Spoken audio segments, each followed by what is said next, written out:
So Trump is trying to end two wars. He's trying to end the Israeli-Gaza war, and he's trying to end the Ukraine-Russian war.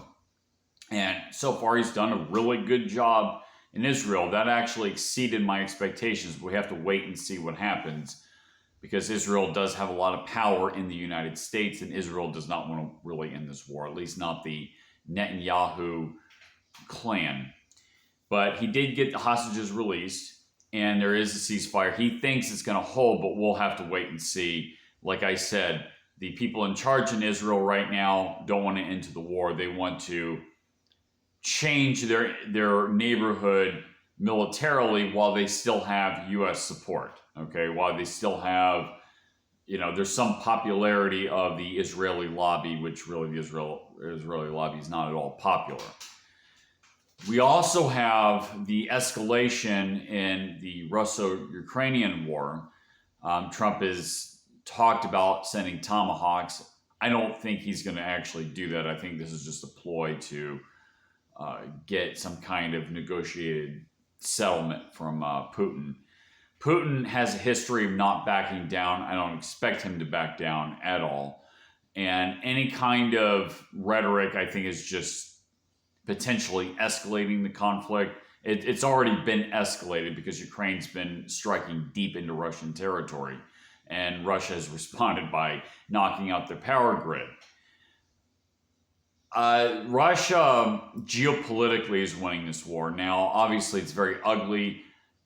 If you were Russia, you don't want this war. You don't want the sanctions, but they're not hurting so bad that they're willing to quit anytime soon. The Russians are going to continue doing what they're doing. They absolutely cannot lose this war just because of what's at stake, and they can't give up easily. They can't give up until they get something significant. Okay, either significant amount of territory or massive concessions. Obviously, Ukraine's got to be neutral, can't be within NATO. It has to be, I think what Putin wants to do is he wants to make Ukraine like Belarus, like a Russian puppet. So, and I've said this before, I don't think that the Russians are necessarily, Putin is necessarily the good guy. It's not as a good versus evil. It's just a geopolitical competition. Certainly NATO is not on the side of good, that's for sure. But anyway, Trump wants to get a negotiated settlement, and I'm not saying he can't do it, but I think it's definitely harder than he thought, because he said he was going to end it on day one, and that is definitely not the case. So we'll have to wait and see what happens. I don't think Trump's going to escalate the conflict into a World War III. I don't think he's that stupid, despite some of the people around him that are trying to get him to do that. I don't think that's going to happen, or at least I certainly hope that's not what's going to happen. And I think Putin and Trump are both responsible enough leaders to make it so that that does not happen. Now, what kind of settlement comes out of this?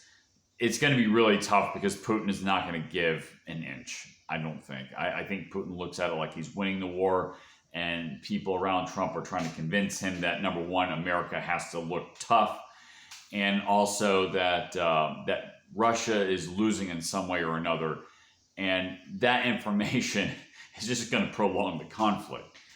Trump, yes, that's correct. He didn't start the conflict, but he is certainly responsible for it because he's the president. So congratulations on Israel so far, on the Israeli-Gaza situation. We'll have to wait and see what happens in Russia and Ukraine.